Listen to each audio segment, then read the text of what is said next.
We are in the super busy season for real estate, and it really feels like it, but it doesn't feel exhausting like it has the past couple of years. So, why am I feeling downright relaxed this year? Well, today is story hour. I'm going to give you the true tales of my buyers and kind of walk you through the past 6 weeks worth of transactions. That's 5 homes, and give you like a view of real estate on the street. I'm Schumann. I'm a realtor here in the Minneapolis area, and I make videos that show you the area, talk about living in Minnesota, and give you updates on the market here. If that's the information that you're looking for, you should subscribe. And if you are thinking of moving here, you should download my free relocation guide that I link to down in my description. We aren't encountering the insanity of 2020 through early 2022, thank goodness.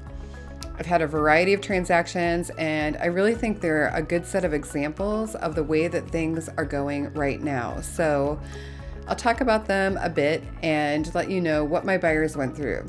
4 of the 5 homes have been suburban, and 1 was in the city. The first one was finished new construction, and that builder wanted to close out that neighborhood.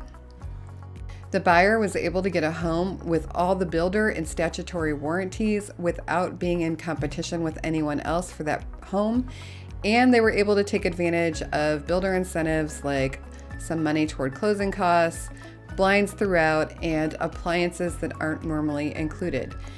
In addition, the buyer was able to close in about 2 weeks, so new builds are a great place for buyers to look. It's an area of rising inventory, and builders have incentives in place to move properties because they're holding multiple finished homes on their books and they want to get those off of there. So my buyer chose not to have an inspection on this home.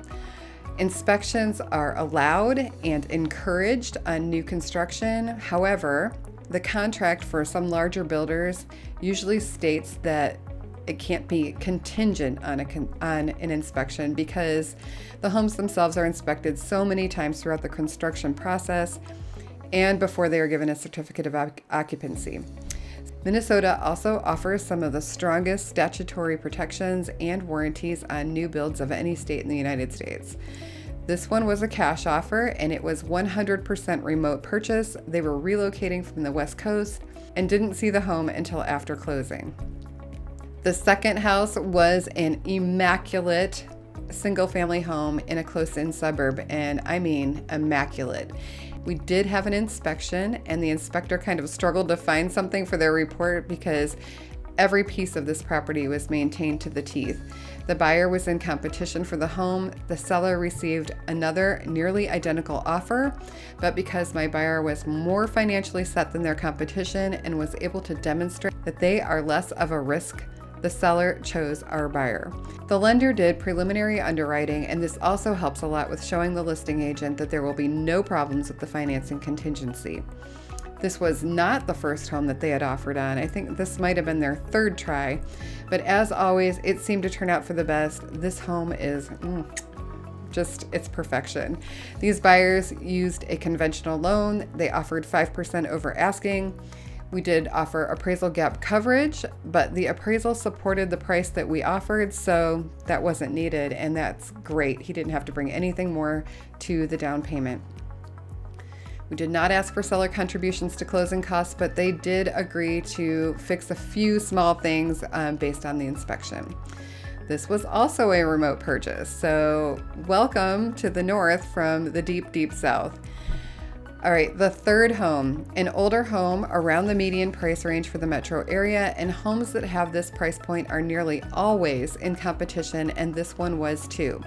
We used an escalation clause, which means we say we're going to beat our competition, whatever their offer is, by X number of dollars on the property up to a certain amount. And we were able to beat the other offer. We also got it for less than the top dollar amount that my buyers were willing to go to. Then the appraisal came back and it was higher than what they agreed to pay, so that's instant equity. Yay! Giving the seller the closing date that they really wanted, along with a slightly better price, and the fact that I had spent a significant amount of time developing rapport with the agent and letting him know why my buyers would be the perfect fit for this vintage home really helped a lot. The listing agent is going to be your spokesperson, and you want them to like you and perceive you as a person that has their act together and is really going to keep that transaction on track and trouble-free. We did look at quite a few homes, but I believe that this was their first and only offer, and they got it. This buyer used conventional financing and some down payment assistance from the Minnesota Housing Finance Agency. If down payment is something that's holding you back, this is a great program, and I've actually had 2 buyers recently that were able to use it on their offers successfully. So we did this purchase in person, and they will be joining us here in Minnesota from the West Coast. The 4th home was a condo in the city, and this one is really interesting because this building is rather large and there were quite a few units available, so every unit had competition for buyers. All the units are not identical, but prices had some pretty big variation for similar layouts, and some were on the market for over 100 days.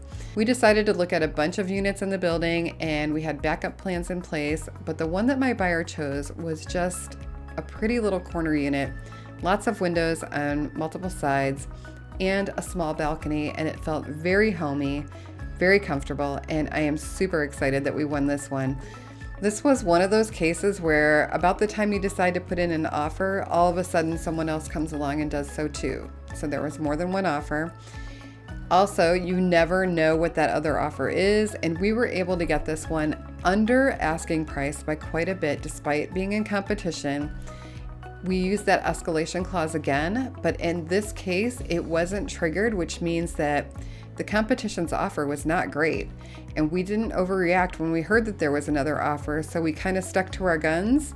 Having backup options really helps a lot. So does looking at pricing in the building, knowing what a fair offer is, and having an agent, that's me, that called the other agents that had pending units to see where they landed on price and terms. This doesn't always work, but sometimes they will tell you, and they did tell me.